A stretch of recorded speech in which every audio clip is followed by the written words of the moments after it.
Hi guys. Hi Facebook friends. Hi guys. Hi Ahihik friends. Hello, welcome. Welcome back to Now. Hello friends and family. First 2022 video here in Ahihik with you, teaching out of, as usual, A Course in Miracles. And we're very excited as we come into A Course in Miracles. We feel like Spirit's been giving us a lot of direction and application to what we can take into this new year to experience a better, more fulfilling time with our Creator in the way that it was supposed to be, always from the beginning. An experience where we can experience peace and love and abundance and joy, all of the fruits that we were told that we have the right to experience on our daily lives. Yes. How about now? And as every week, since you do such a good job of leading us into just letting go of our day and our week, why don't you lead us into a time of let go? Oh, a time of let go. All right.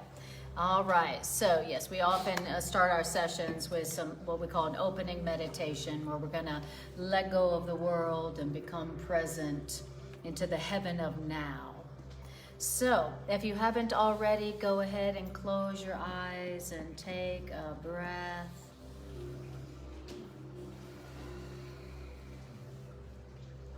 This is our time to leave the world behind and go within, where the idea of loss is impossible.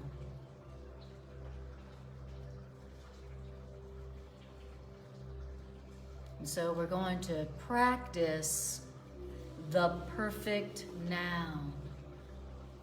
We're going to practice what A Course in Miracles calls the holy instant.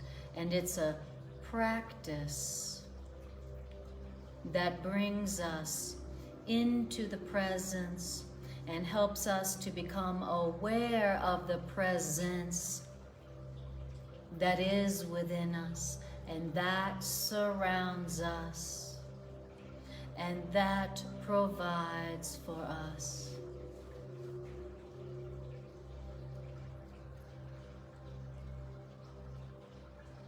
So we let go of the past, which is no more, and we let go of the future, which has not happened yet. And we invite our minds to come back home and rest in the now.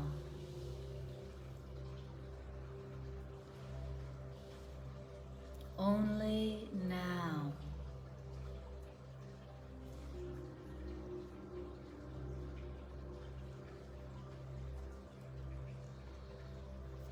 The Course in Miracles tells us that the present moment is the closest approximation to eternity that is found in time.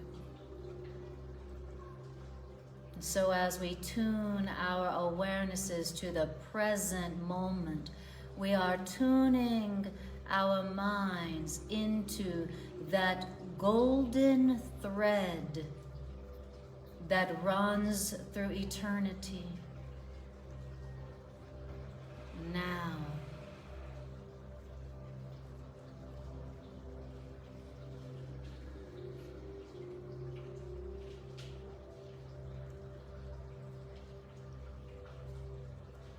Feeling ourselves only now.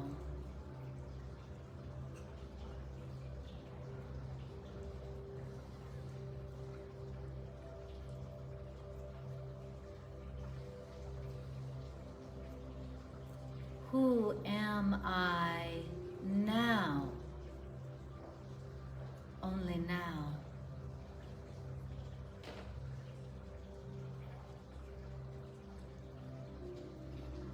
What am I now?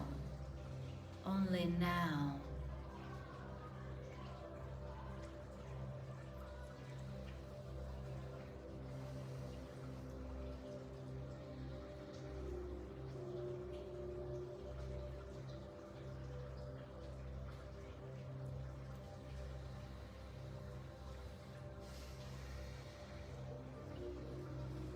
And as we tune our awareness to this present moment now, let's feel for that presence that abides in the present.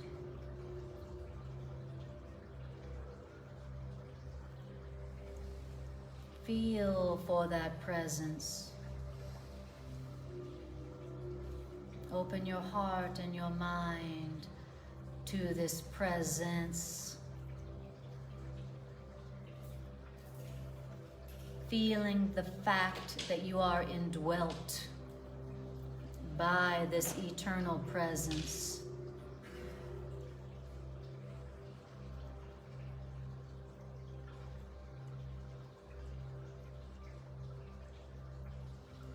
And feeling what it feels like to not be alone from the inside.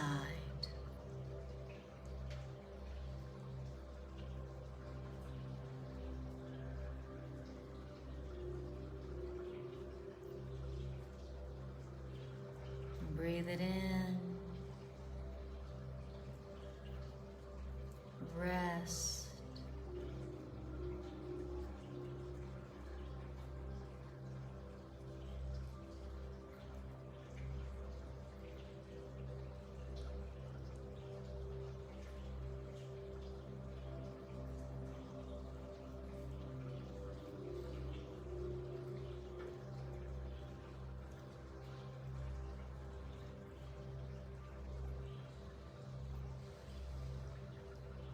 This is what it feels like to be one at home.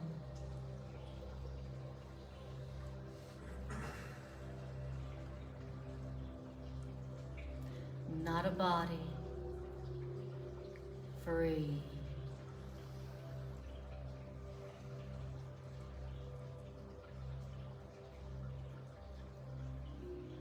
We are not our bodies. We are free, for we are still as God created us.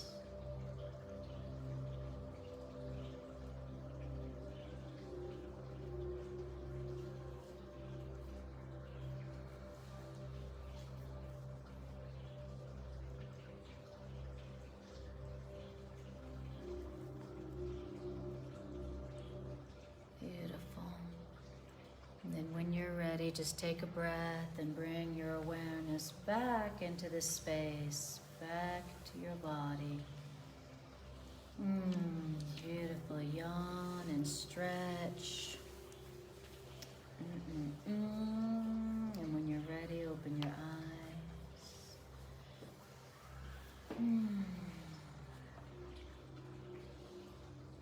Yummy, yummy, yummy. Got God in my tummy. Beautiful. Thank you for joining with us in the eternal now. So it's so good.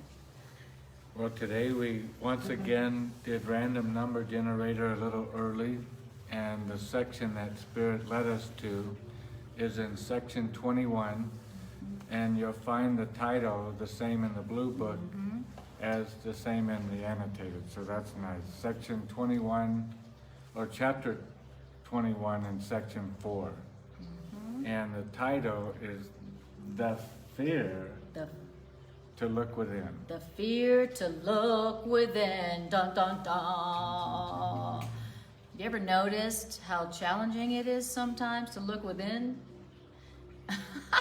Every distraction in the world comes up. Every distraction in the world comes up. And funny how we have time to do everything else in the world except look within. What? We're also going to hear about a fear that we have to let go of a belief system. And the more that we detach ourselves from that belief system, the more that we will be able to look within what ego is telling us not to look at. Don't look at this concept of no guilt. Don't look at this concept, don't entertain this belief system that everybody is innocent, that there's only errors being made. Because if you do, you let that other person be the way they are, then you're going to end up getting hurt. That's very fearful. It's very fearful to trust in an idea that everything is guiltless.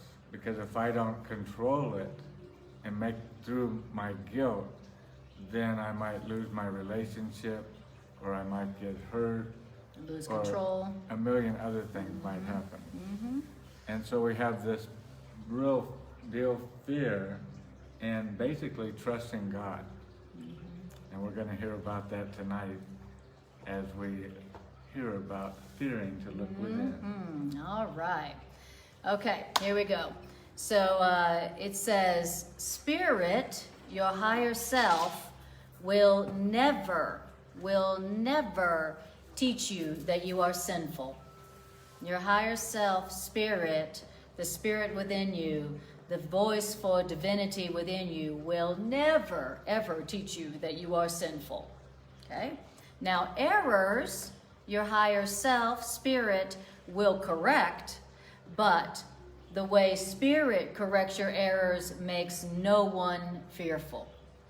Okay? So our higher mind, the voice for truth within us, will never teach us that we are guilty. It'll never say, you're guilty. You should be ashamed of yourself.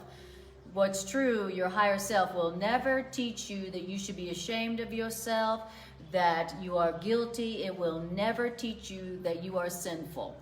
Yes, it recognizes that you can make errors, but the way that Spirit, your higher self, corrects your errors doesn't make you fearful or feel ashamed. So Spirit doesn't put us in timeout? No, Spirit does not put us in timeout. In other words, Spirit within us corrects us the opposite of the way that our parents did and the way that we do with each other. You know, when we made a mistake when we were children, what did our parents say?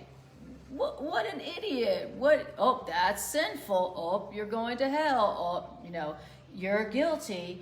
We got so-called corrected when we were kids with a lot of guilt and with a lot of belief in sin, which made us very afraid of correction. So when you are hearing the voice of your higher self, it will never, ever, ever, ever, ever give you guilt. It does want to correct your errors, but in such a way that you feel loved and you feel innocent. Okay, so now we know how Spirit, now we know when we're hearing the voice of Spirit as opposed to the voice of the ego. Okay. Could you imagine every time that you made an error and you brought it to be corrected, that you got punished, how encouraged you would be to bring more of your errors? Never. But if you were under a system that teaches you when you bring your errors that you're not punished, you're shown a better way to look at it, a better way to look at this situation that you're looking at, a better way to interpret this, you know, judgment that you're wanting to cast out. And so we're given always a more loving way to do it. Yes. And because that's the way it is, we're going to experience a more loving way to do it. Exactly. And this loving, gentle corrector, teacher, is in our minds. No. And so is our ego. So how wonderful to know that there's a loving, brilliant presence within our own minds that we can bring our errors to, we can bring our problems to, you know, that says, oh, thank you so much for telling me that, thank you so much. Well, how about this here? How about the correction of that? You know, a loving correction. Okay, so that's That's what we have within us. But notice where is it? It's within our minds. It's not something outside of us, it's something within us. Okay? The world teaches us that we are to go without, for the answer to our problems. This is reminding us that we have a gentle, loving corrector, teacher within our minds. Okay? And it says, you are indeed afraid to look within and see the so-called sin you think is there. That's why we're afraid to look within sometimes, because we're afraid we're going to see our guilt. Okay? All the stuff we've been trying to hide from ourselves that we feel guilty and ashamed of, when we go within, we're afraid we're going to see all that stuff that we've been ashamed of and been hiding from ourselves and others. That's why we're afraid to look within. And he says, this you would not be fearful to admit. And fear in association with sin, the ego deems quite appropriate, and the ego smiles approvingly on associating the sin it sees in you with fear. The ego's like, yeah, you should be afraid to look within. Definitely, what's in there is pretty bad, is what the ego, that's the ego's smiles approvingly on our fear of the sin and shame we think is within us. Okay? The ego's all for that. You should be afraid to look within. And in other words, our ego has no fear to let us feel ashamed. It's all for that. The ego's pro-shame. The ego has one response: shame on you. You should be ashamed of yourself. Okay? Anybody recognize that voice within themselves? All the time. Okay. Anybody ever heard that voice when they were a kid? Yep. Or how about today? You should be ashamed of yourself. Okay? The ego's all for shame. That's its favorite thing. It says the ego does not doubt your belief and faith in sin either. Okay? So the ego is the shame belief system. That's what the ego is. It's a belief system that's based on the reality of sin. That's what the ego is. It's not an outside entity. It's a belief system based on sin is real and you're guilty. Okay? That's what the ego is. Okay? And says, the ego doesn't doubt your belief and faith in sin, which means the ego's temples do not shake because of sin. Okay? Your faith that sin is there within you, but witnesses to your desire that sin and guilt be there within you to see. That's what our faith and guilt is. And it says, your desire that shame and guilt be in you merely seems to be the source of fear. So the ego is like, oh, you're afraid because you know you're guilty. You know deep down in there you have got stuff that you should be ashamed of. You know that deep down in there you're guilty. Okay? We know, ego's like, we know you've got everybody else fooled, but we know the kind of guilt and shame that's in you is what the ego believes. And the ego tells you that's what you're afraid of. Your ego is telling you you're afraid of the sin and shame you know is really there, but you don't want to admit it. Okay? That's what the ego says the source of fear is. something that you haven't seen. Exactly. So it's selling you kind of like, well, like the American currency. It has no backing to it. But as long as you believe in it, then the system works. And so the ego's trying to get us to believe in something within Yes. that we haven't seen it. Yep. We've just been told it's there. And it'll keep working as long as we keep, you know, Believing it. believing it. Yes. And not looking within. And he's saying the ego believes that within us all is dark. And it says, and you do too.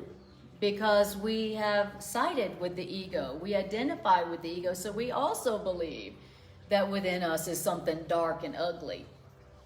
The Course in Miracles says, in one of the workbook lessons, it says that we believe that that what is within us is so dark and so ugly and sinful and shameful that if we were to actually see what is within us, that we would recoil as if from a poisonous snake, and that we would rush to death by our own hand, only to realize we can't kill ourselves. That's what a Course tells us, that we have learned about ourselves. And so, and we who have learned that are also afraid to look within. Okay. Now, it says, remember, though, that the ego is not alone. What does that mean? That means that the ego's rule is tempered.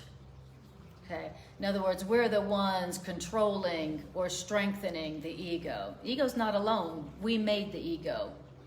It's not a separate entity existing on its own outside of us. We made it. Remember, your ego isn't alone. Okay? There's also you in there. It's not just my ego in here, it's also me. Okay? It says, and the ego's unknown so-called enemy, whom the ego cannot even see, the ego fears. Okay? So the ego is within us, and the ego has an unknown enemy, meaning an enemy it doesn't see, and that enemy is us. So who's our ego afraid of? Us. You know, the ego doesn't know who we are, but the ego does know that we could end it with a decision, with an awareness of truth. And so the ego fears us. And that's why A Course in Miracles says the ego hates us, because it was made out of our fear, and it knows we could end it like that.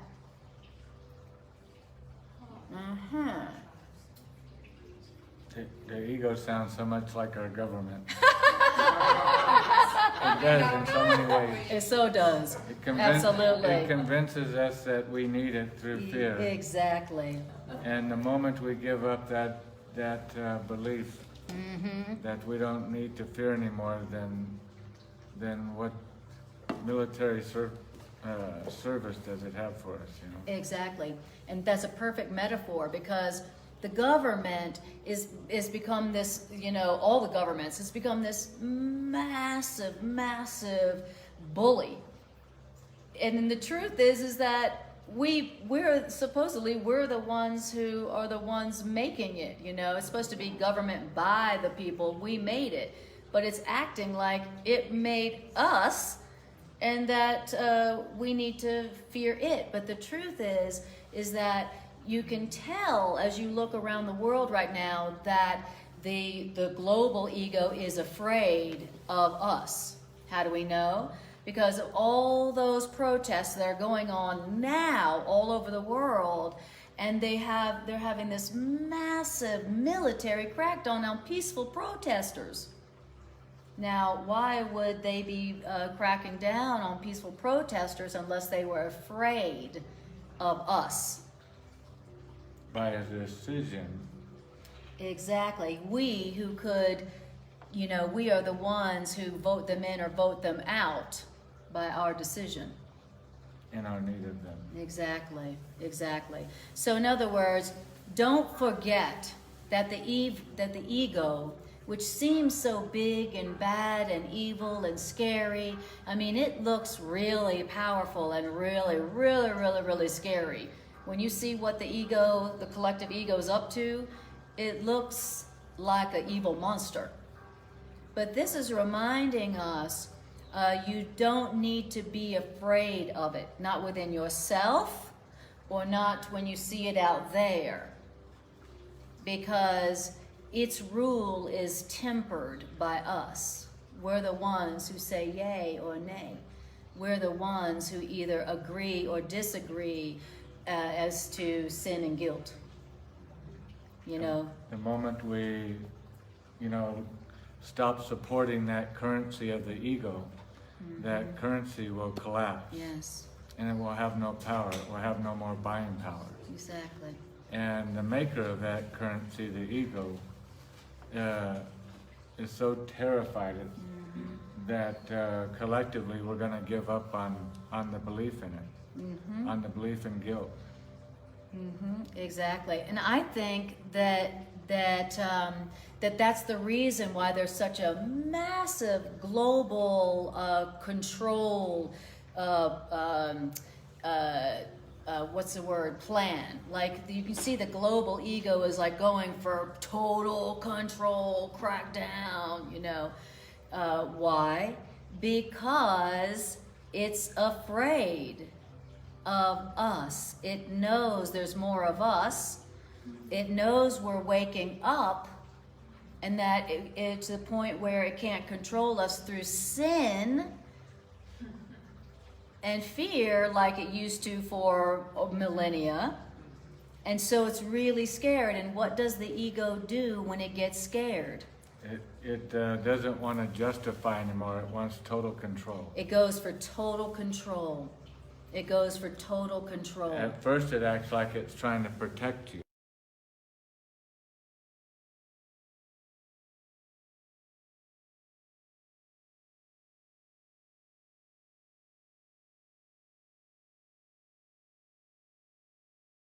Believe you need its protection. Then it gives up that game we're getting ready to hear as we read on here.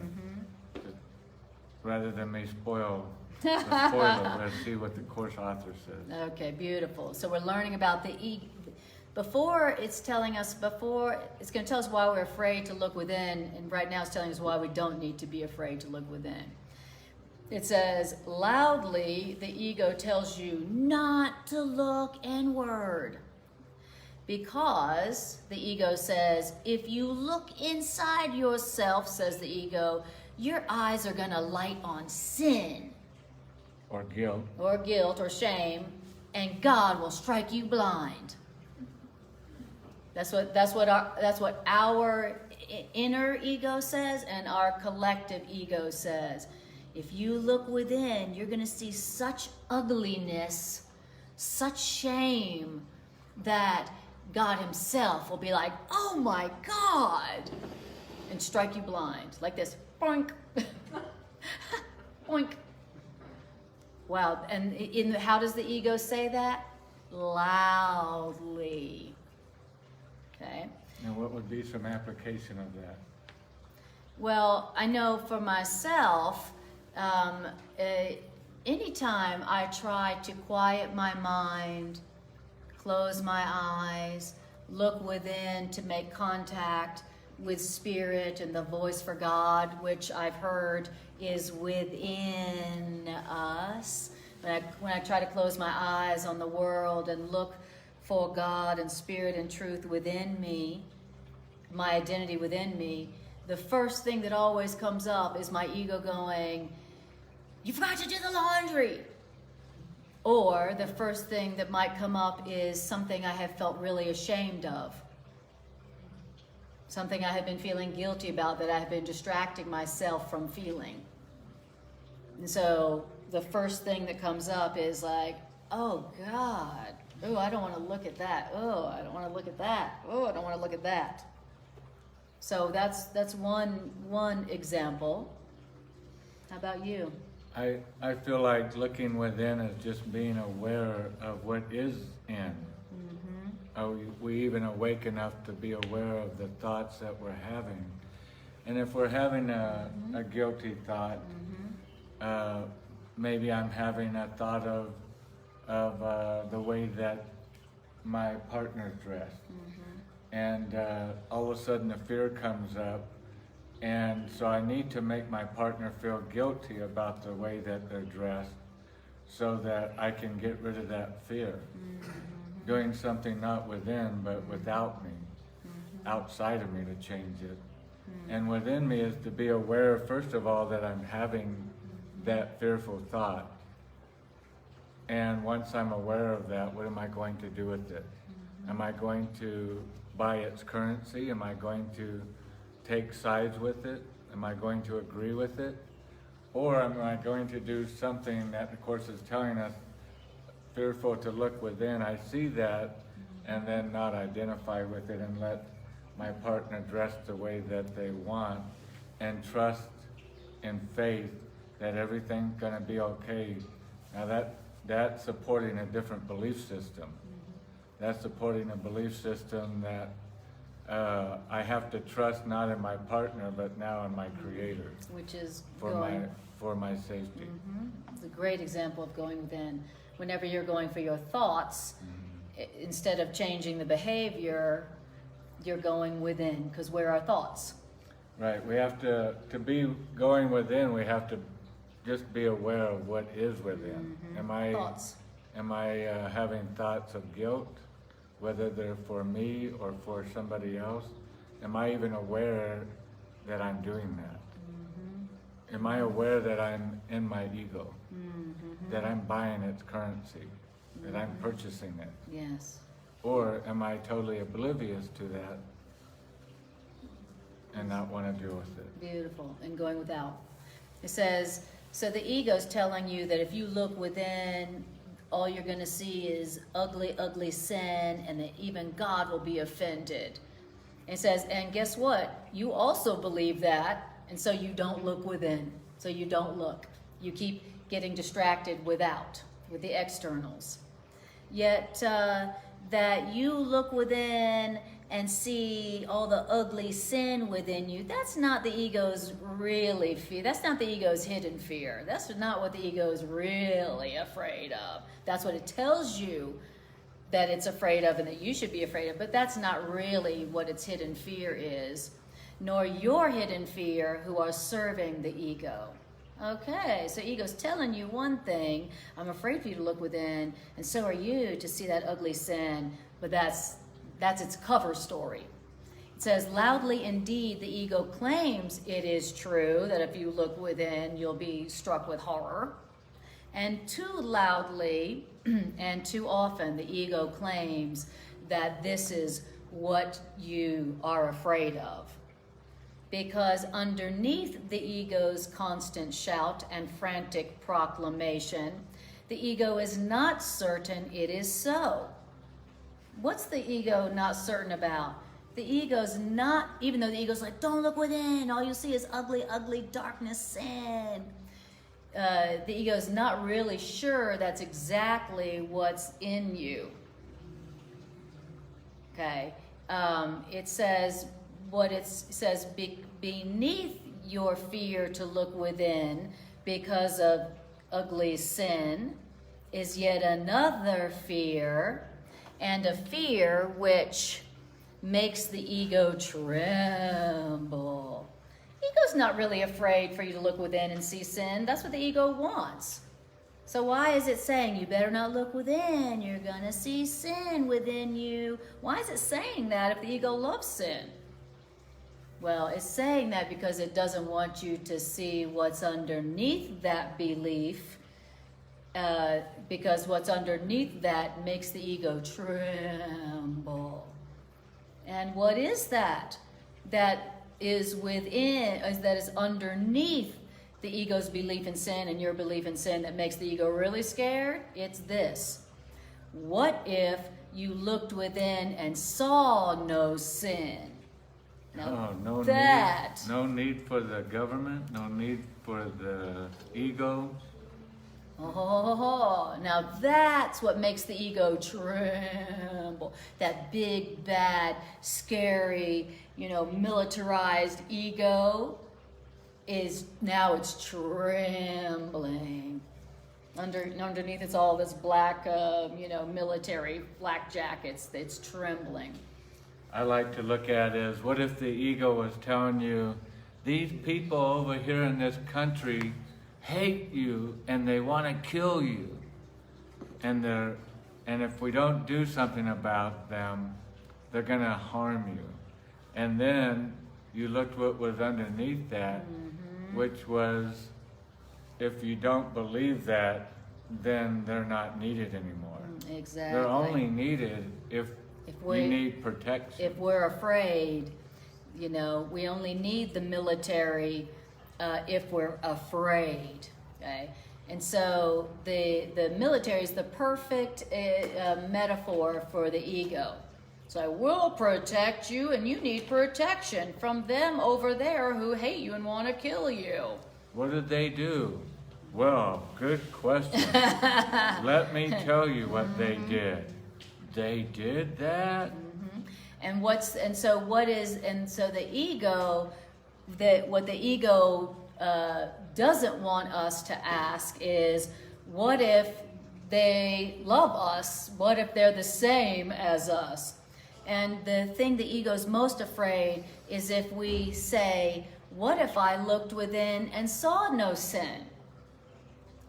In other words, what if I looked at them across the way and said, yeah, I've seen your evidence, I've heard your story, but I'm gonna just sit back and see if I need to be afraid, rather than defend myself. And so I've never tried it that way. This is something we have never done, because the ego has gotten us too afraid to question. The ego has gotten us too afraid to question the state propaganda of sin. The outcome if Guilt. we don't buy into the fear. Exactly.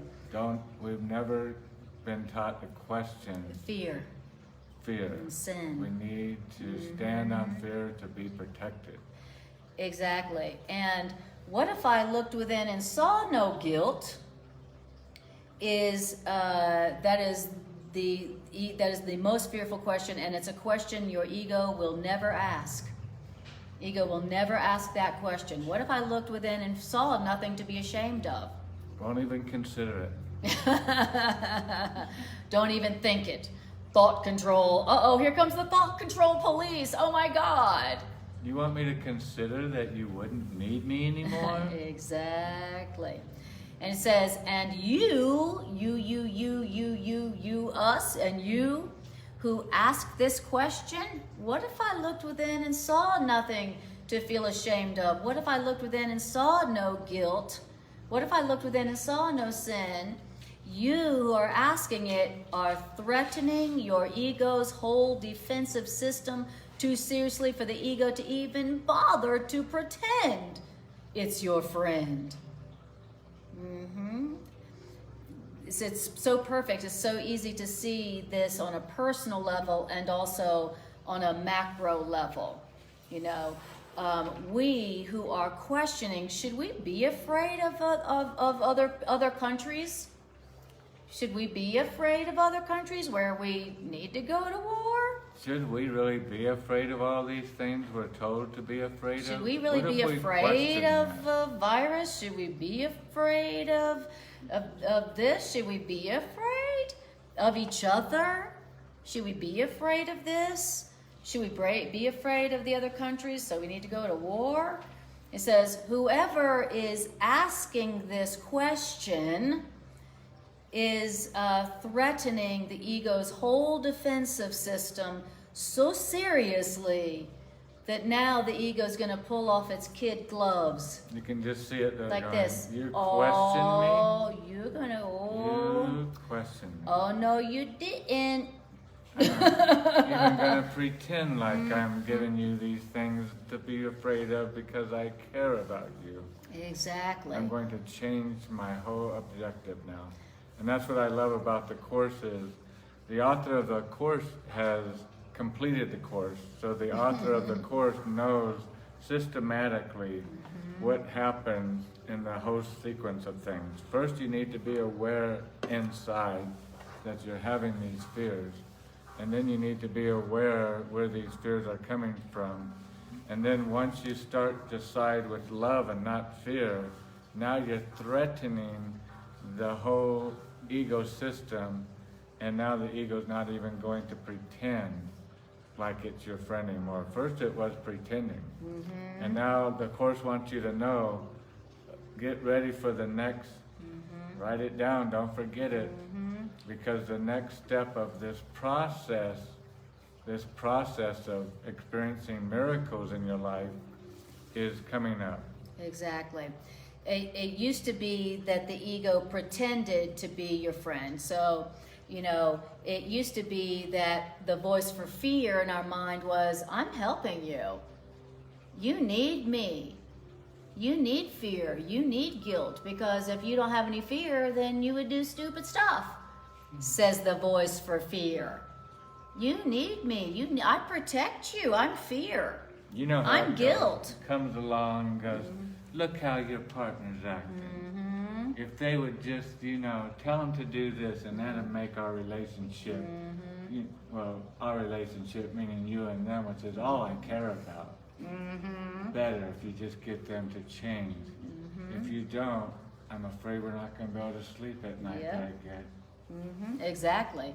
That's what our voice of fear is telling us. Like my voice of fear would be telling me, you need to be afraid of what Greg's doing, you know, and that's how you protect yourself, Anna. That's what the voice for fear, the ego, is telling us. I'm helping you. I'm your friend. I'm protecting you. You need to feel guilty. You need to feel afraid. That's what the ego in the form of our militarized governments is telling us. We're protecting you from all these threats. We're protecting you. We're your friend. We're the government. We love you. You wouldn't be mad, would you, if you found out that there really was nothing to fear? No enemy. And there was no need for X trillions of dollars to be spent on that whole idea? We could have spent it on something else. Yeah. You wouldn't like feeding everybody in the world. Exactly. And so when we begin to question the voice for fear that says you got a lot to feel guilty about within yourself, so don't look within, and I'm protecting you, when we begin to question that voice called the ego, then the ego, now it stops even bothering to pretend to be your friend. It's kind of like now, like the government. It's the perfect metaphor. Now the government isn't even pretending.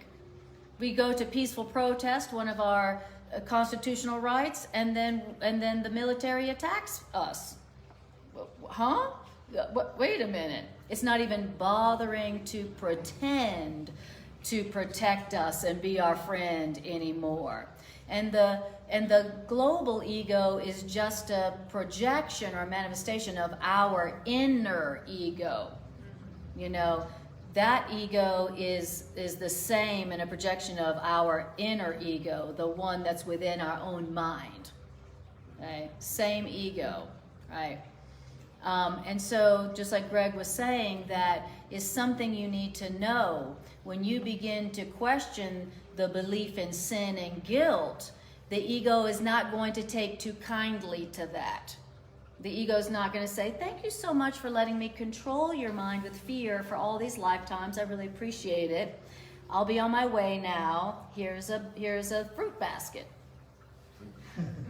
You know, here's a watch for lifetimes of serving me in hell. No, it's going to bring its military riot gear out and not even pretend like it's your friend anymore. Exactly. And try to control you now. Exactly. That's the next step. Exactly. And the course author wants you to realize that step is coming. Exactly. So that when the ego takes off the kid gloves and it goes from suspicious to vicious, because you dare to question it, how dare you question me, then you'll know what's going on. Instead of going, oh no, now you'll be like, oh, of course, ego. Of course you're censoring my YouTube. Of course you're censoring my Facebook. Of course you sent the military out, with, rubber bullets and water cannons. Oh, of course, right on time. You care about me, but you shot me in the eye with a rubber bullet. Exactly, right, exactly.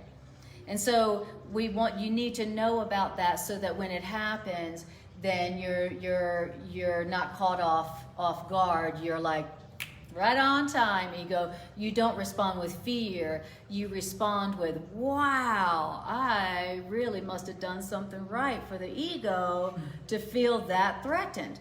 That's how I know we're doing something right globally, because obviously the collective ego is scared of us. So we must be really waking up. We must have been collectively questioning the belief in sin, which is what the ego has been using to control us, humanity, for eons. It's been using guilt and shame and sin and to fear. Control us. And then the global ego took control of the religions to control us through fear and sin, so that the religion's like based on sin, okay? And we collectively are questioning that. We are collectively going, well, what if there is no sin in me? I mean, sure, I can make errors, but maybe that doesn't mean I'm a guilty sinner who deserves to be destroyed, right? Like we all learned from our religions. And we are collectively questioning that. We're collectively, individually, and that's why the global ego has come out with riot gear on. The same governments who are like, we're here to protect you. So the more knowledge is power. Knowledge is power, okay? So we're learning the truth about the nature of the ego. Okay, and don't forget, the ego's rule is tempered by us. Okay, beautiful. All right, let me say hi to these folks. Hi, Bridget. Hi, Cousin Robin. Hi, Bobby. Robin says, hi, you guys. Happy New Year with love. No ego, no guilt. Right on. No guilt for you in 22. All right, beautiful. Love seeing you guys here. Thanks for joining in. Yeah, how about this year we do something different? How about if we have a truly new year where we do something actually different and question the belief in sin and question the belief that there's some kind of sin inside of us that we shouldn't look within for fear of? How about that? That would be different. Yes, because every time, of course, that we buy into this idea of guilt, we lose our peace. Mm-hmm. Did you notice that that's the payment? Oh, yeah, that's the cost.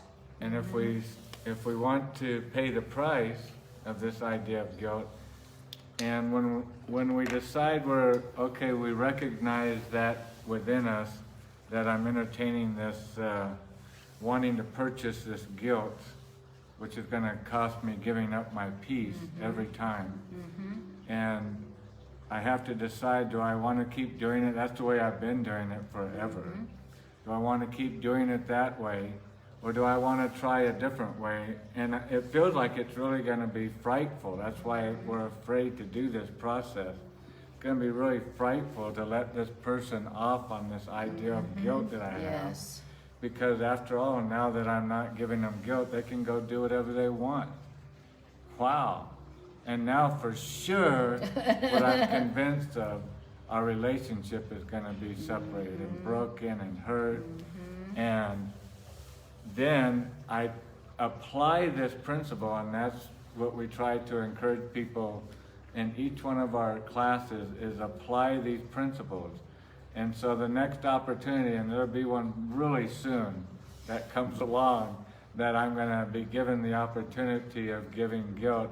And did I catch that within myself? And if I did, what am I going to do with it? Am I going to try this new procedure wherein I'm not going to buy that? And when I don't believe what the ego told me, remembering, now I really need to remember the gloves are going to come off, and now the ego is going to come at me with everything. Oh yeah, did you see the way Water cannons. Did you see what happened now because you're not doing anything? It's only getting worse. Yep. That's the gloves coming off. Exactly. And now I'm not doing it to protect you and that other person. You should leave that other person. That now the ego just is coming for total destruction. Yes. And this is where you have to hold your ground and not retreat back and grab onto the guilt and try to fix the situation, because it's going to get a little darker before we come out the other side. Exactly. It's going to get a little darker before we come out the other side. And the author's trying to get you to understand the process, because as you learn it more and more and more, you'll get the process, and then the darker periods will seem a lot less threatening when they happen, because you're used to doing this process. Oh yeah, this is where I'm really supposed to freak out big time now. Yep. And I kind of am. And you probably will. And I will, but I need to really hold my ground here and keep trusting in these principles. And remember what's really going on. And see that there was nothing. That's the beauty, the miracle, is that you see there was nothing behind the Wizard of Oz curtain. It was just a voice, a little tiny man speaking. Loudly.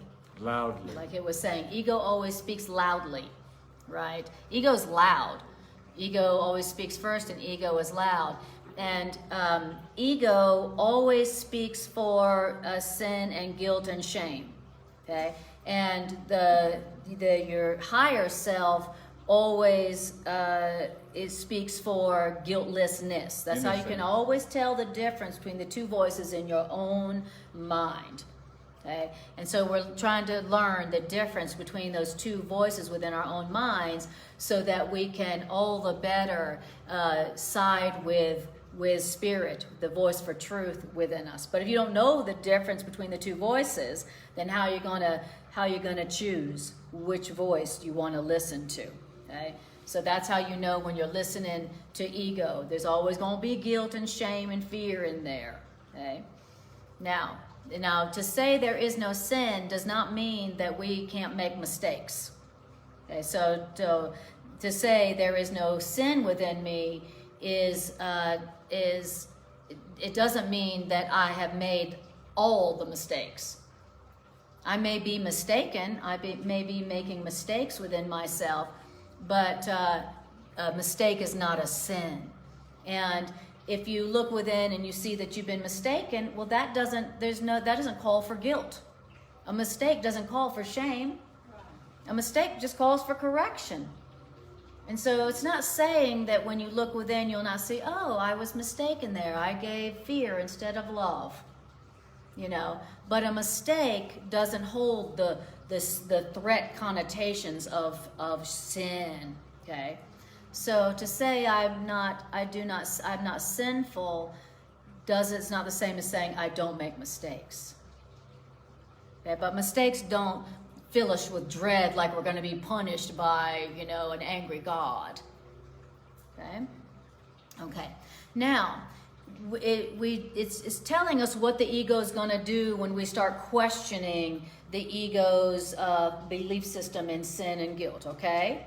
Now it's going to tell us how to protect ourselves and ground ourselves in truth and peace, such that when the ego does its thing, that we're protected. Okay, so you ready for that? Yes. Okay, before we get to that, we'll see if there's any questions. Okay, questions or comments from what you've heard so far?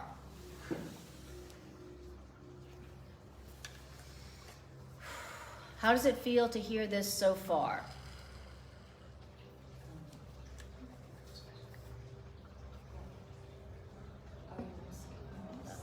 Yes, yes, I am asking you guys. Well, a lot of what you say resonates. I just would have perhaps a few questions that were sparked Beautiful. by your presentation and some comments based on my own understanding. Beautiful. Studies of the wisdom traditions, but I don't know if this is the moment. We can do it at the end as well. So. You can ask a question. Is there a question that seems to be pertinent to this conversation, or what? Yes, to all you've shared so much. It's been a rich sharing. Perhaps one minor question as to, you said earlier that this loving corrector within us resides in the mind as well, which of course also the ego does. Yes. So that sparked a question for me. The way I understand it is, does the Course mean by that this loving, gentle corrector is what we could also call the voice of our intuition, where spirit resides, or the voice of our conscience? I was just wondering, I mean, it's a matter of how you would define those terms. But that's one of the minor questions. Yeah, another definition of Holy Spirit or higher self that A Course in Miracles gives is your loving right mind. So it's the voice for love. It's loving. Exactly. It's loving. That's how you can tell the difference. Yeah. It's not giving you guilt. Right. It's not telling you should feel ashamed or afraid. Right. Yes. And you'll feel peaceful after you hear it, Yes. after you resonate with it. Exactly. Yes. Even though you're being corrected, you don't feel bad. You don't feel punished or attacked. Right. So I'd like to interject that without an ego, we might not survive. So, I mean, ego prevents us from walking off a bridge or walking in front of a car. So there's elements of what ego does to, keep us safe. Without that, we would be doing silly things. So it serves a purpose there. I just wanted to put that out there. Thank you. The Course in Miracles has a different take on that concept, and that's a very common concept. But A Course in Miracles says that it's our loving right mind that tells us, don't step in front of a bus. It's our loving right mind that says, hey, you're in a body's fragile, so go eat greens, or go, don't do something that's harmful to the body. Right. So the Course in Miracles is different in this philosophy than what we've learned from psychology, which, Freudian psychology says that the ego is the part of us that keeps us safe and talks about ego strength. That's part of it. Yes, exactly. So, but A Course in Miracles is saying that the ego is a belief system that is based in guilt and shame, and you should be afraid because you're guilty.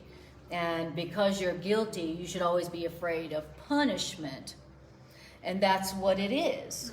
Yeah. Now, it is something, but it wears a mask.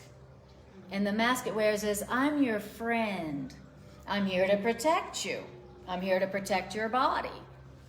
And so that's what A Course in Miracles says about the ego, which is different than, let's say, Freudian psychology. So it's a little different. Okay.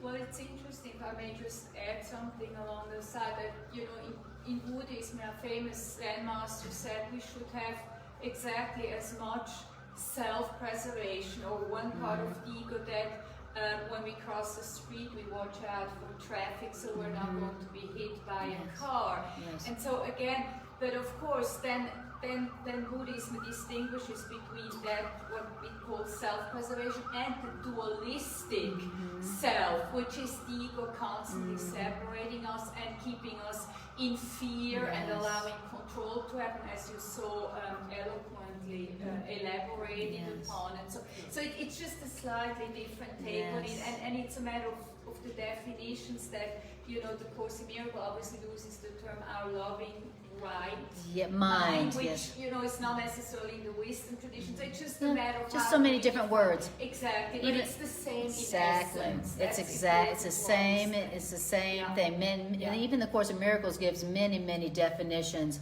of this loving, correcting voice within our minds. Many different names. One of my favorite is the great corrector of perception. Or the great corrector of misperception. It's many different names, but it's correct. It's a loving correction. It's a loving correction, as opposed to the you should feel ashamed of yourself. What an idiot! Oh my God, you should have known better. Like, what kind of Course in Miracles student are you, or whatever? You can tell the difference between the two voices when you learn the difference between the two voices, So beautiful. Thank you for that, both of you. What about you guys? Anything that comes up for you as you listen to this? It struck me that you're talking about the government being sort of bullyish, in the military. Yes. And I think there's, in our past as humans, we needed some external larger force to protect our larger rights. We give up the smaller ones, the social contract Yes. theory and all that. Yes. But as we've grown as societies, I suspect becoming warlike is less likely. And the need for that tremendous amount of military protection, it's the kinetic energy protection isn't necessarily needed as much anymore. The protection comes more in these sort of ether spaces and cyber and all that. But it struck me almost like the old military version being like when the mafia would come into a guy's store and he'd say, "Hey, you got to give me money for protection. Otherwise you need something's gonna happen to protection. you." The government says, "Hey, if you don't pay your taxes, not necessarily we're going to come after you, but the tax guy is going to come and he's going to take your stuff." But it's almost a similar way that the mafia guy coming and breaking up the store. And I don't say that societies don't need some sort of contract with a larger Right. with A governing body. yeah, like our societies have warriors in the past that would Yes. take care of us, and so the Right. people who were the artists or the mothers would be Yes. protected in their enclaves. Yes. But there just seems to be some kind of shift going on where do we really need Yes. this? Like, spend all this money on All our military money. bullyism, Yep. That's right. So it's just not really an answer from me, just like an observational Yes. corollary of what you're saying. Yes. And Anna and I personally believe that the internet has connected so many of us around the world together, and we're learning more and more that what our governments have been telling us about people in these other places around the world, we've been finding them to be quite lovely. Exactly. Oh, And- look, they're just like us. And we get along with them They just and want are peace. interested in their cultures like they are with us. And we've not had any fights at all. Yeah. Understanding each other, that interconnection. Yeah. And so Yes, you see more and exactly. more protests rising up around the world, and the government, exactly like the ego, feels threatened because if you don't keep the concept of fear going in your life, then you're not going to continue the concept that I'm needed. Yes. The ego needs to be needed. Right. And the only way it's needed is through your belief in fear, Exactly. which is instituted through guilt. Exactly. Once we stop giving That's the lower guilt out, gate. then we're not giving the Thank the you, Chris. currency Thank you, that John. the ego operates on is guilt and Yes. condemnation and judgment. And it's so hard to stop, to reverse, because it's the only way we've ever learned to use our faith currency is through fear. And it's the idea of try it different. I know it sounds fearful, it looks fearful, try it different. Don't do it that way this time. Don't give the person guilt about what they're doing, and see if there's really something behind there that you haven't seen yet. You're just being told if you don't give them guilt, make them change, that you're so certain this is the outcome. Well, what if that's not the outcome? What if the outcome's something different?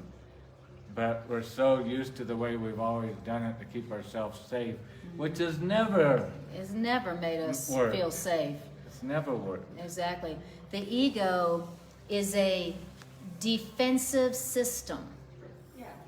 That's all it is. And it's a defensive system that says you need defense because you're guilty. and you need defense against them because they're guilty.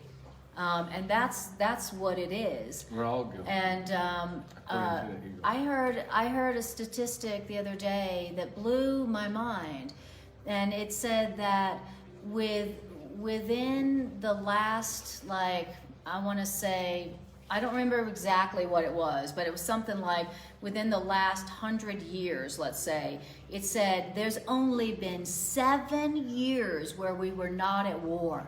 On the Oh planet. yeah, I've heard that too. And I was like, what? And I thought I heard United States, but maybe it wasn't, maybe it was the world, but Worldwide. it was like, Worldwide, whoa, okay, here. Now, it's not like we have been under that much real threat. So what's going on here? It must mean that we have created a system of that we call governance that is, that we gave to the ego. So yeah, wow. Yeah, it's like with the way that the money is in the world, especially in the United States. We don't have money for this program. We Yeah, don't have oh, that no. program. But then when you look at where the money's going, it's almost like they get to a certain level, like, oh, let's get that money out of the system, let's put it into a military, let's put it into There's- a block off, let's put it There's into no this thing. limit of spending for the military. Yeah. Or But the to man. feed our children, oh, sorry, we can't afford to feed our poor children. Okay. Or house them. Or house them, clothe or educate them, them. or, But we can go over there and kill their children to yes, keep you we safe. have plenty of money to kill their children to keep you safe. From what? Well, because they're communists. I mean, obviously, duh. Don't ask questions. yeah. And if you ask questions on your YouTube channel or your Facebook thing, guess what happens to your YouTube channel or your Facebook page? Okay. And so now we heard what the ego's about, and we heard what the ego's going to do when we start to question it. Okay? The ego says, you better not look within, because all you're going to see inside of you is sin, and it's going to be ugly and dark, and even God will kill you if you look within. And it's saying that we are going to be radical revolutionaries and say, well, what if I looked within and saw no sin? And there wasn't ever anything to be afraid of. Yeah, what if It I... was just a false alarm. Yeah. What if I'm not under threat? What if I looked within and saw no sin? And then the ego goes, oh, no, you didn't. Now you asked for it. Okay, so great. So the ego is defensive, so it's going to get defensive. It's not going to say, oh, well, jig is up. Sorry, you got me, It's like you've committed treason. Exactly. To the ego, that's high treason. Now, when the ego begins to do its shifts from suspicious to vicious because you dare question the ego, here's what you need to know to be safe. Paragraph 3. Those who have joined each other have detached themselves from the belief that their identity lies in the ego. Okay? So when the ego goes for, oh, no, you didn't, I'm coming after you for questioning me, those who join with each other in guiltlessness, in the fact of guiltlessness, in the fact of innocence and unity, they've detached themselves from the ego.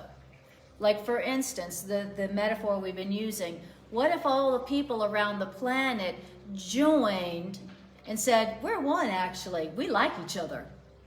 We love each other. The people of Russia and the people of China and the United States and the people of Poland and Brazil, we love each other.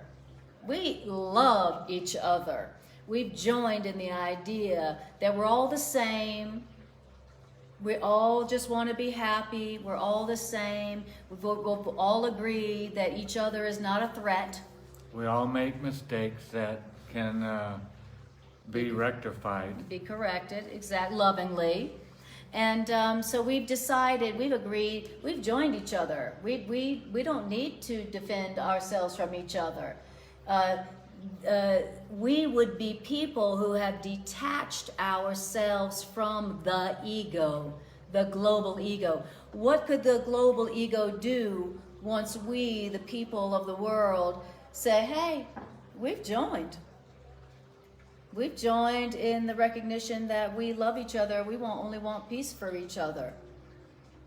Okay, now, in other words, now we have joined in a unity that the ego cannot squash, cannot put asunder. And you notice you can never join the other person. That's right. When you come to them with a plate of guilt. Yes. The guilt in itself is the assurance that you're not going to join. Yes, exactly. And like when Greg and I decide that there is no sin, okay? When Greg and I are like, okay, our one agreement is that whatever mistakes we're making, we're not guilty. There is no sin. And so I'm not going to give you guilt. You're not going to give me guilt. Okay? Now, Greg and I don't have to be afraid of the ego kicking our butts, no matter what it tries to do. Because Greg and I have joined. We have united in the truth. And when we unite in truth, we've detached ourselves from the butt-kicking ego. Now the ego can't touch us, no matter what it tries to do. So that's on the micro level, the relationship. So what is it that makes us strong against the ego? It's when we join in the fact of guiltlessness. Like, in other words, we've agreed, I don't need to be afraid of you. You don't need to be afraid of me. No, just because we may have made some mistakes doesn't mean that we have to hate each other and kill each other. Duh. The ego is so brutal that the ego really has us believing that the way that mistakes, the way that sins or the errors are corrected is to kill others. Punish. Yeah. Destroy. That's how insane, that's what the ego really is. Yes. Separate. Get away from them. So it goes like this. Those who have joined others in not guilt have detached themselves from the belief that their identities lies in threat. A holy relationship is a relationship in which you join with what is part of both of you in truth. That's what a holy relationship is. Where we join with what is truth in both of us. Like what if we joined with everybody in the world with what is true in them? And what is true in everyone? Everybody just wants to be happy. Everybody just wants to be happy, and everybody in their essence is love and loving. And the only reason people are not loving is because they feel scared and they feel guilty. And so if we were to join with each other and others in what's truth about them and what's true in us, love, guiltlessness, then we're protected against the ego. And we undo the ego. And that's a holy relationship. Okay?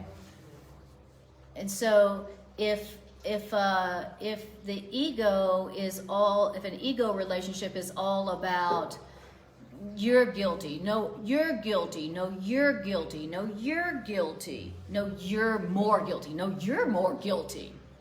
If that's what an ego relationship is, then a holy relationship is there is no sin. And we agree on that. That's a holy relationship. And it says, the truth is that our belief in sin has been shaken already. That's true. In humanity, humanity's belief in sin has been shaken already. And our belief in sin has been shaken already. Everybody who's in this room. Yeah. You know? And that's what gives us a holy relationship, which is a strong relationship. Okay? And it says, nor are you now entirely unwilling to look within and not see sin. Okay? To say that our belief in sin has been shaken is the same as saying we're at least willing to look within now and see no sin. The old concept is we were totally unwilling to ever question Yes. the Guilt. other person's guilt Yes. in the relationship. Yes. You know those, I know you know the drill, those old stories in the relationship. Oh, this is just the same story. Well, it's the same story because it's the same guilt. If we would try a different pattern and change part of the recipe of this story, which is not giving them guilt, well, I have to give them guilt. That's how I stay protected. Well, if you try it this new time, be reborn in this concept of not giving them guilt this particular time. I know the story is the same. It's been the same over and over. But this time, let's change the recipe and the story, not what they did, not what my beloved or whoever I'm in the relationship at the job with did, but the difference is I'm going to change the recipe, which is me buying into their guilt. I don't care what the evidence is. I don't care how strong it is. And that's how the ego continues to reign, is because we have a price that we're willing to sell out, usually. To guilt. The guilt. And where the Course wants us to come to is where we are now not subject to anything outside of us, because nothing outside of us is deserving to take the power of our peace away from us, because we don't buy into guilt with anything. But it always starts out with being trusted in the little to get more. As I trust, oh, in this story, I didn't give her guilt like I've always done before. And what I've been afraid of for years and was so certain would happen if I didn't issue this guilt. And it didn't happen. It's so weird. And what did happen? And what did happen? Well, something that I've never experienced before, because I would never allow the experience, because I was afraid of my certainty of how the outcome would actually be. Loss. Loss, pain. Yes, exactly. So a holy relationship is a protected relationship, protected from the ego's attack. Okay, and so it's like, you know, if Greg and I are threatening our ego way too much for the ego to pretend to be mine and Greg's friend, so the ego is coming after Greg and I. Okay, and but Greg and I don't need to be afraid, because Greg and I have decided that we are not going to give or receive guilt. Even though the temperature is being turned up. Even though that we are tempted, we're still tempted, because we're in a relationship. We live with each other. Of course we're going to be tempted to go, you know, we're going to be tempted to give and receive guilt, okay?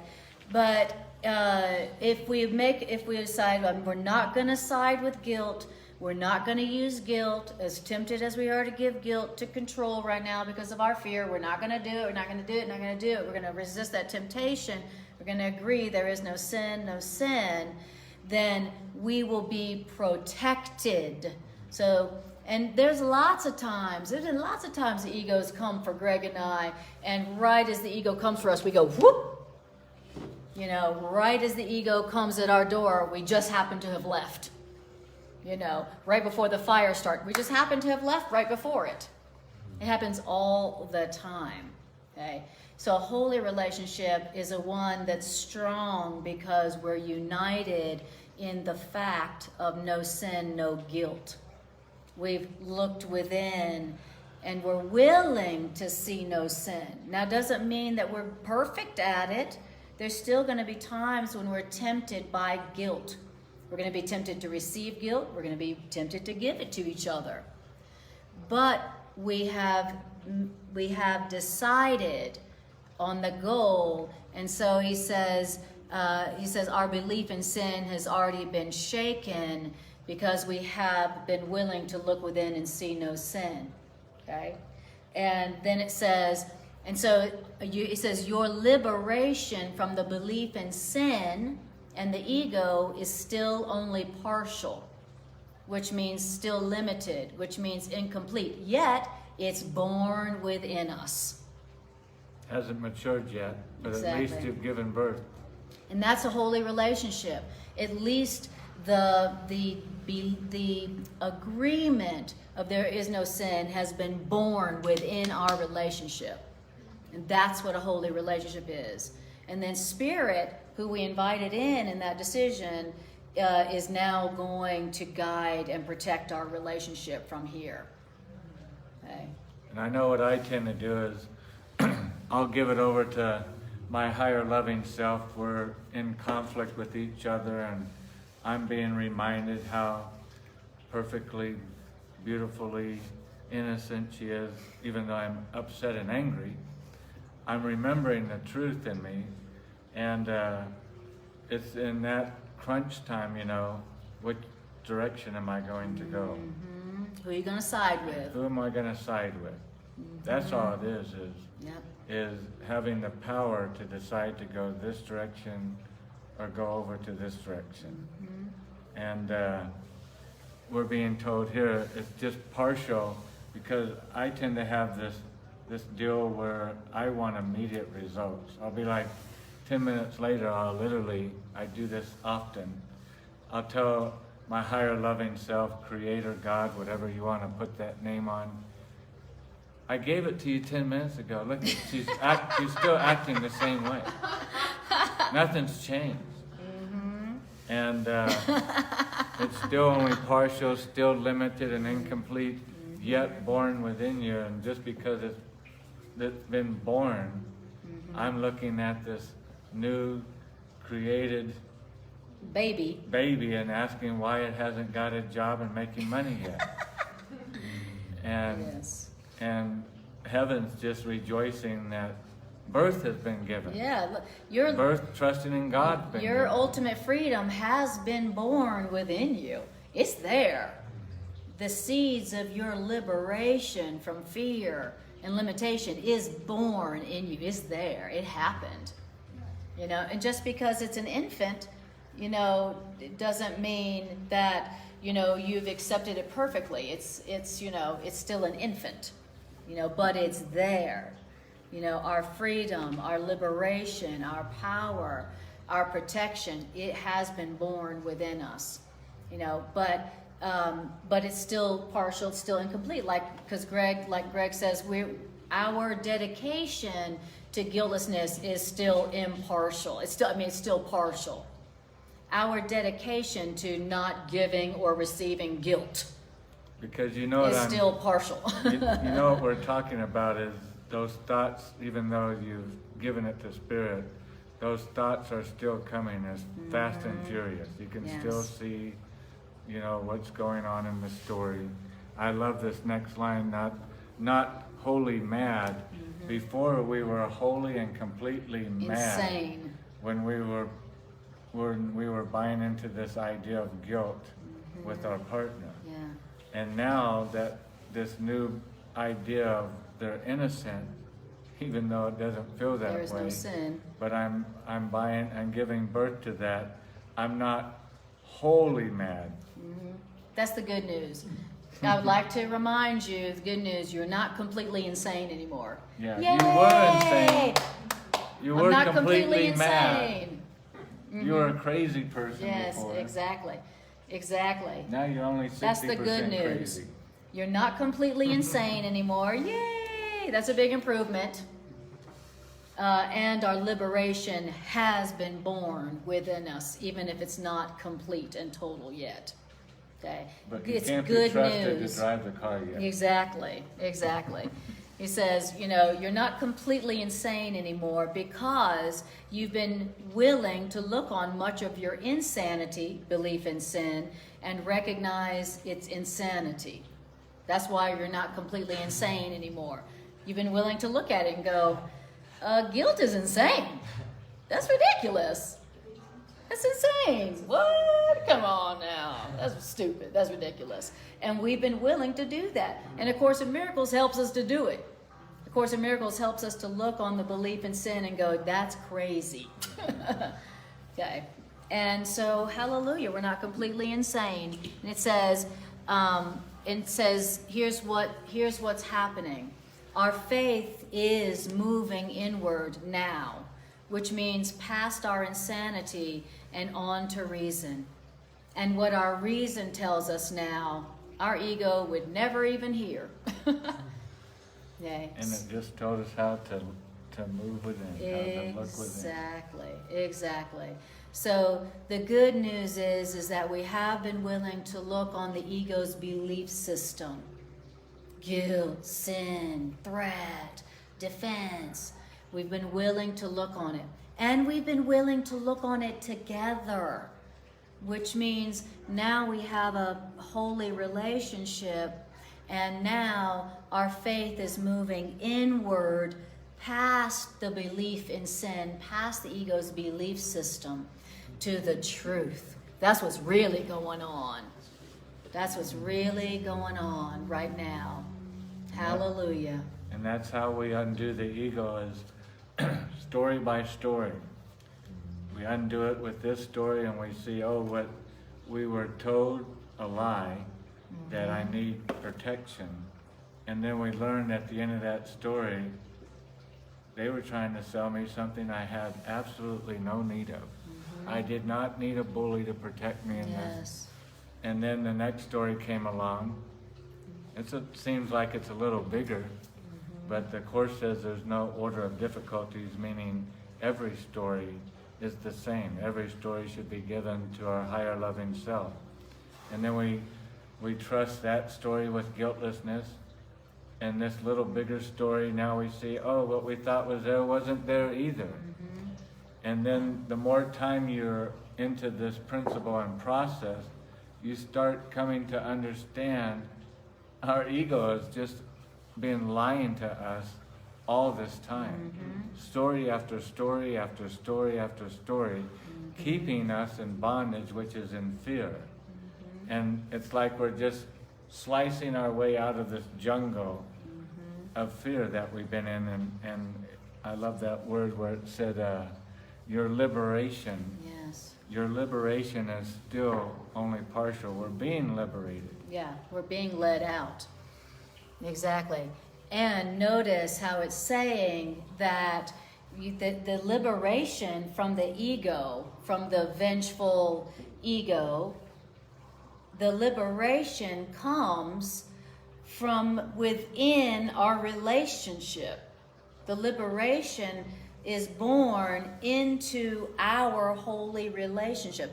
So, our liberation is something that doesn't happen just me, just you. It's something that happens when we together join on what is part of us both in truth, which is sinlessness. And we can only join in our mind. And the ego's always trying to get us separated in guilt and shame. The ego's always trying to get us apart by going, you should be ashamed of yourself, go be by yourself. Go be by yourself. You should be ashamed of yourself. Well, they should be ashamed of themselves. Yeah. They should go be by themselves. Exactly. You should be ashamed of yourself. Go to timeout. Go to jail. You know. And so what it's saying here is that our ultimate freedom, individually and also collectively, is born in our holy relationship. Where, and what do we do in the holy relationship? In the holy relationship, we get together and we question sin and guilt. We question the ego. We go, is that true? Or is that, no, that's crazy. And the Course in Miracles says that the reason why you can't undo guilt or ego by yourself is because when two people get together for the purpose of questioning sin, neither person sees sin in the same place, so no two people can agree on it. Okay, so if you want to be liberated, if you want to experience ultimate freedom, it comes from joining with others in the release from guilt, forming relationships where the vow, where the promise is, there is no sin. There is no guilt. Guilt is not going to be our currency. Guilt is not going to be the weapon we use against each other. You know, and yes, we will be tempted. We will be tempted, but we've set our goal, and so you know that liberation goal is born within us. You know, they say in the investment world, the best investment that you can make is the one that nobody else is making.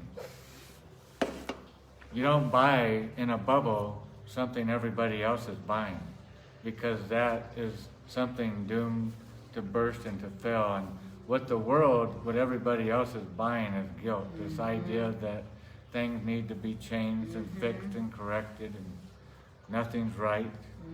We need to always be in fear about this and that and the other.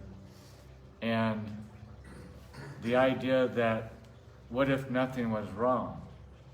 Well, in this world, that idea seems like that concept would be absolutely impossible. Unless you were the Messiah, of course.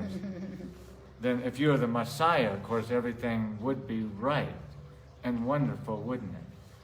But to be the Messiah, or the one that demonstrates miracles, you have to have a birthing happen in your mind and let that be where everything begins. I can't believe we're already... I know. It's already time. Time has flown by. Exactly. At least it has for us. Exactly. Hopefully time has flown for you also. Hopefully it didn't feel like forever. So what we're going to do now is we're going to do announcements and then just a 2 to 3 minute integration meditation where we're going to just breathe here you're going to do like an integration meditation where we're going to take the ideas and we're actually going to do what it said, something crazy, and look within and maybe see no sin. Yes, Any time for questions? Oh yes, absolutely, yes. Afterwards? Why don't you ask one now and then we'll go forward. I love the way how you talked about your sacred relationship and how you don't allow the belief system of guilt, shame, fear to interfere with it, and you're leaving the house before it catches fire. Yes. And so I would like to perhaps inquire a little more deeply into that because, you know, as you said, it's easy when one lives together, yes. especially over a longer period of time, that friction arises easily, sometimes yes. over silly little things, Yes. you know, the dishes, you know. So how do you stop the ego, the freighter train of the ego to come out of the train station? Or how do you deal when the first wave of frustration arises? Because it's like I told him at least 10 times if he could do that and he still doesn't. I mean, you know, I just like perhaps a bit, can we dive in a little more specific? Yes. I mean, I know it goes into the psychological, but that's something that... And no, that's absolutely the most practical thing you can ask. You know, if what makes the relationship holy, which means strong and healthy, is the agreement that no sin, not the giving or receiving of guilt, then when that situation comes up and where you're tempted to kind of give them some guilt, you know, and guilt never looks like this. You're guilty. You're a bad person. You know, it looks like, sweetie, what, you know, it looks like, if you were different, honey, I'd be happy. If you were different, if you just do this differently, I'd be happy. Yeah. That's what the way we typically do guilt goes. If you were different, I'd be happy. You know, and so in practicality, you know, where, you know, so instead of, sweetheart, if you were different, I'd be happy, and here's how you need to change, okay, for me to be happy. Instead, now we go within first. Now we go within first.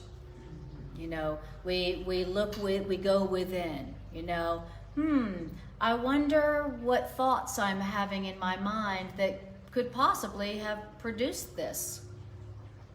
I wonder what thoughts I was having where now I'm pissed off. You know, so that's what's different. In our relationships, when we get upset, typically we take our upset to the other person, meaning we go without. We don't go within. Right. We don't go within and question Right. the anger or question the expectation or the script, or like, why is it I feel so angry and all they did was forget to take out the trash? Why do I want to strangle them and they forgot to feed the cat? Yeah. Why? Question. Go within. So, you know, that's the first thing. And, you know, and then, you know, typically once you take it within, you know, within is where our higher loving right mind is, you know, who's waiting to correct, you know, the belief that's producing the anger. Yeah. You know, we tell ourselves, I'm angry because they didn't do what they said they were going to do, or I asked them to do 100 times. That's why I'm angry. You know, but the truth is that you're never upset for the reason you think. Right. That's an important discernment. And when you go within first, Yeah. then your loving right mind is going to go, hey, you know that's not what you're upset about. Yeah.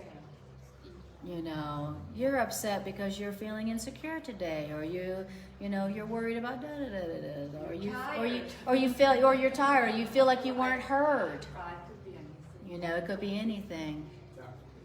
Yeah. Yeah. Yeah. That's And- good. Yeah. In the process, you're asking, for me, the process is the course is always, it spends a lot of time teaching us specifically about the ego. And so we know that the ego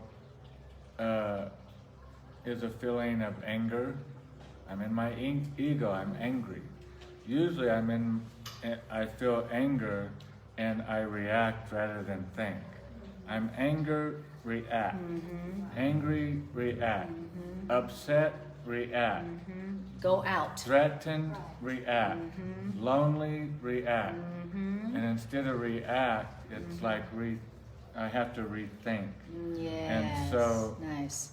And that thinking is to me, this is what we call, like to say, awakened. I'm awakened. Oh, really? Well, an awakened person is somebody that's not walking around reacting. They're walking around, okay, I'm angry and now I'm in recognition of where I'm at. I'm in my ego. And none of us want to ever, I know I don't want to ever admit I'm in my ego. I'm upset, and the reason I'm upset is you. Exactly. It's not because I'm in you're my the ego. reason, It's the a source of my projection upsetness. always Yes. outward instead Yes. of Where, Yes. where the source of my upsetness is I'm making a wrong choice. It's not what you're doing, I'm making a wrong I'm choice. misinterpreting I'm what I'm misinterpreting. seeing. Right. I'm incorrectly judging, and I'm giving But once I'm aware, now I have a tool. That awareness is such a tool, because most people aren't even aware where they're at. They're just angry and reacting. But now I'm angry and I'm realizing, oh, I'm recognizing I'm angry, so ego is involved in this story. Love is not here if I'm angry. God's not involved in this story if I'm angry. This story was created somewhere else, Exactly. out of, that's not out of love. Exactly. So once I've recognized it, now the ego better feel threatened. Because now the ego's been caught. Yes. Oh, the lights are on.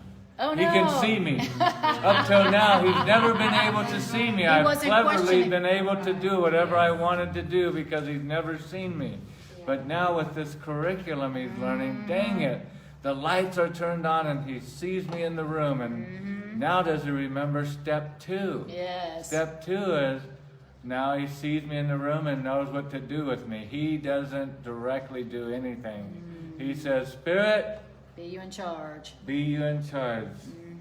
I That's- see in the room, and that thought in the room is telling me to condemn my brother with guilt. Yes. And so I want to. It sounds awful logical what they're telling me. It looks awful justified. Yep. But now that I've caught myself where I'm at, I remember step 2 is lay all of my judgments down, all of my opinions down. That's so hard to do. And give them over to the opinion of one that can see from all angles. Higher loving mind. Higher loving mind, God, Holy Spirit, Yes. Jesus, the universe, love, Exactly. all of those words that mean the same thing, truth. Best question you can ask. That was a great Beautiful. It's like, thank you for all this theory. What about when I get upset with my partner? question. What do I do with it? Again. Exactly. Beautiful. Beautiful. Anything else?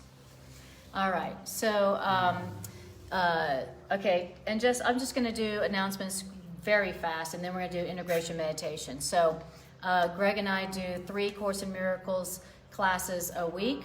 Sunday, like tonight, Transforming Relationships Through A Course in Miracles. Monday is my class, which is Practical and Healing Applications of A Course in Miracles. And Tuesday is Greg's Course in Miracles class. All at 6 o'clock here in All Ahihi. 6 Central Time Zone and on Facebook live streaming. Also, if you want to watch my classes or mine and Greg's classes or Greg's classes in an easy way, go to my YouTube channel where you don't have to go scroll through my whole Facebook page to find our classes. They're all very easy to see on my YouTube page. So just go to my YouTube page, just my name, Anna Kujawa, ANNAKUJWA. And while you're there, don't forget to bless the YouTube algorithms and hit like, share, and subscribe. Okay, beautiful. Okay, so that's that. And now just gonna do like 2-3 minutes just to take the ideas and let them go, percolate down into, down within. We're gonna actually do something weird and actually go within. It feels very good. Beautiful. Yes, beautiful. All right, thank you all for joining us, Carolina and Shahira and Robert. So happy to see you. So if you haven't already, go ahead and close your eyes and take a breath. And just feel what it feels like to listen to this loving truth.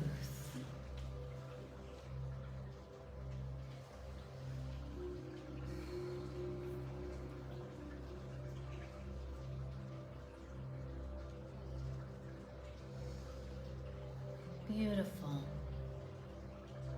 And now let's practice looking within.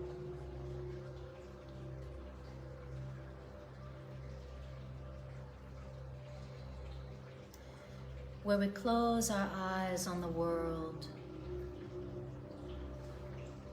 and we draw our awareness. inward.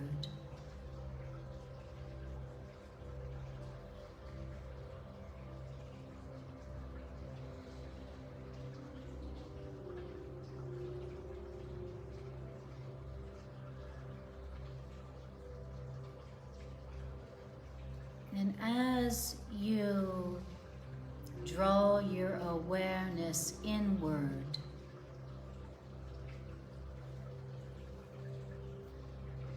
just know that the first layer of defense is what your ego says you should be afraid to see.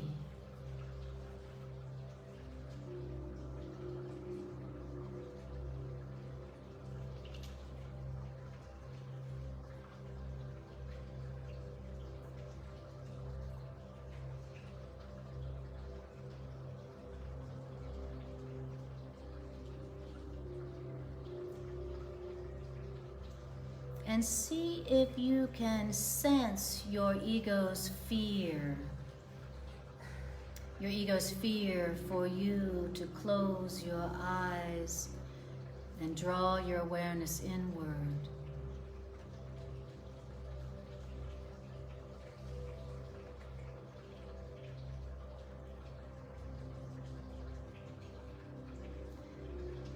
And now let's ask the question that our ego is most afraid for us to ask.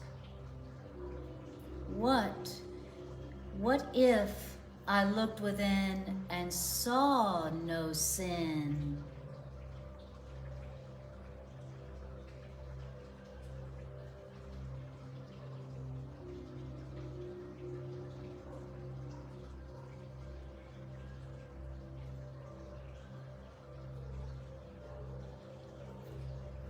What if I looked within and saw nothing to feel ashamed of or angry about?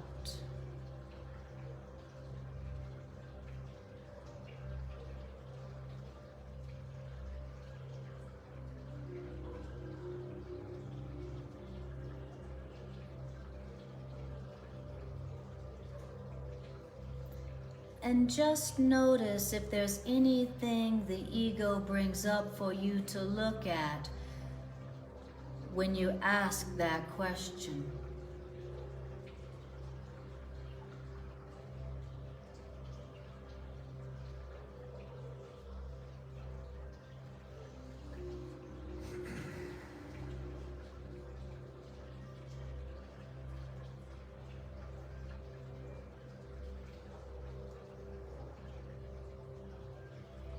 And if the ego brings up this or that for you to feel ashamed about after you ask that question,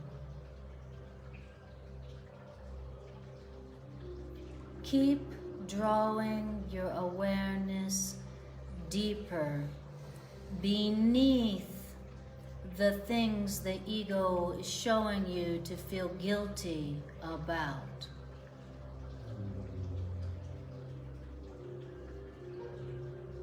And ask the question again. What if I looked within and saw nothing to feel ashamed about?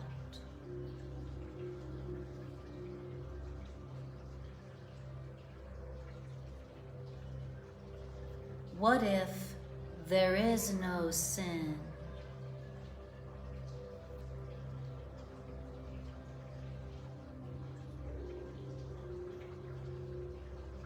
And what the ego is showing me is just a mistake.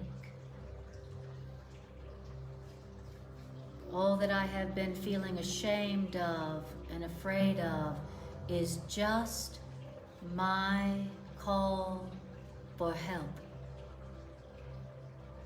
Nothing more, nothing less. And tell yourself mistakes are not sins. Mistakes only call for correction.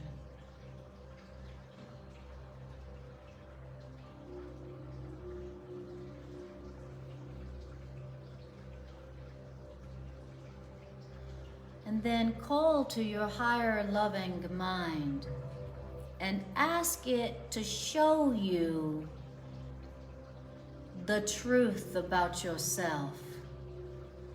that your ego has been hiding from you with guilt. Show me.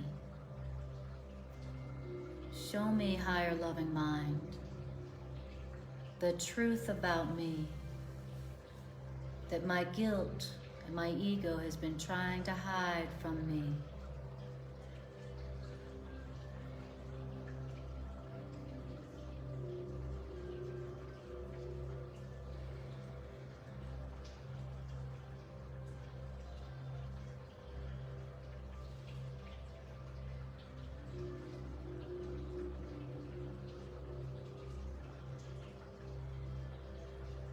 And breathe.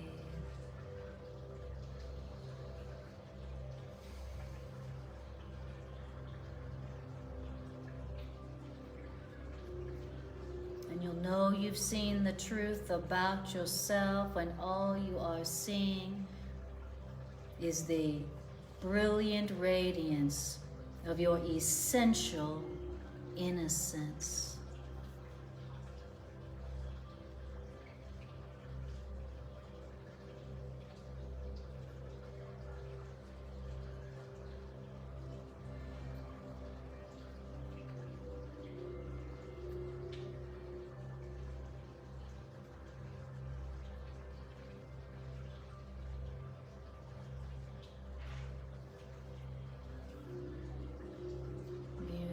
Just take another deep breath, bringing your awareness back to the room, back to your body. Take a breath, yawn and stretch, wiggle your fingers and your toes. Oops. And you're gone. Awesome. Thank you guys for coming out to be here. So appreciate your being here in your physical presence. What a miracle. So appreciate it. It feels so good. Thanks for joining this healing circle. And thank you guys on Facebook for joining our healing circle and making these ideas more powerful for all the world. Thank you. Appreciate you so much. See you later.